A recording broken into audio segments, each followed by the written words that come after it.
যে কাঁঠালের আঠা লাগলে পরে ছাড়ে না।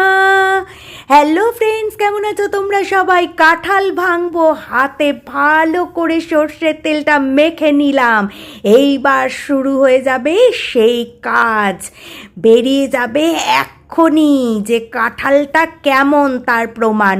ও হো হো হো, দারুণ দারুণ দারুণ, একদম রস খাজা কাঁঠাল বলতে যেটা বোঝায় সেটা।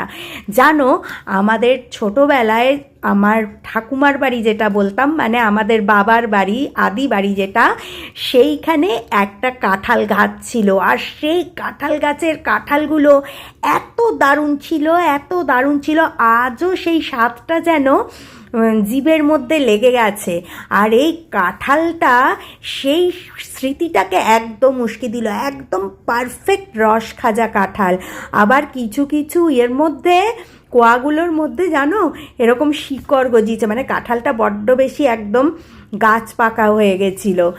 কেউ যদি চারা করতে চাও, এই বীজ থেকে দুর্দান্ত চারা হবে। আমার যদি বাড়িতে জমি থাকতো তাহলে তো আমি এই কাঁঠালের বীজ একটা লাগিয়েই দিতাম, কিন্তু আমার দুর্ভাগ্য, আমার তো বাড়িতে থাকি না, ফ্ল্যাটে থাকি, সেখানে তো কোনোভাবেই কোনো কিছু করার উপায় নেই।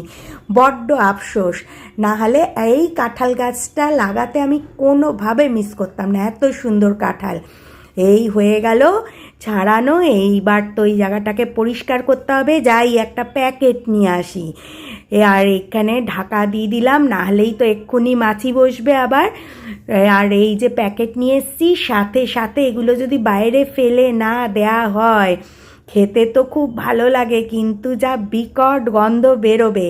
আর যারা কাঁঠাল খেতে পছন্দ করে না তাদের জন্য এই গন্ধটা খুবই বেদনাদায়ক। আমার বাড়িতে তো আমি ছাড়া কেউই পছন্দ করে না, তাই জন্য আমি কারোর বেদনার কারণ হতে চাই না। আমার খুশি যেন অন্যের দুঃখের কারণ না হয়, তাই তাড়াতাড়ি করে জায়গাটা পরিষ্কার করে বাইরে ফেলে আসি। কিন্তু মনটা তো আমার ছুকপুক ছুকপুক করছে, কতক্ষণে আমি কাঁঠালটা খাবো। দাঁড়াও, পরিষ্কার করে মুছে নিই। এইবার আজ সারাদিনে আমি দুপুরে রাত্রে খেয়ে কাঁঠালটা শেষ করব। এই প্লেটটায় যে নিচ্ছি, এটা কিন্তু আমি দুপুরে আজকে অন্য কোনো কিছু খাবো না, পুরোটাই কাঁঠাল খাবো। কটা কোয়া নিচ্ছি গোনো, গুনতে থাকো, 2, 4, 6, তারপরে গোনো গোনো গোনো 8, 9, 9 কোয়া ওখানে, 10, 11, 12, 13,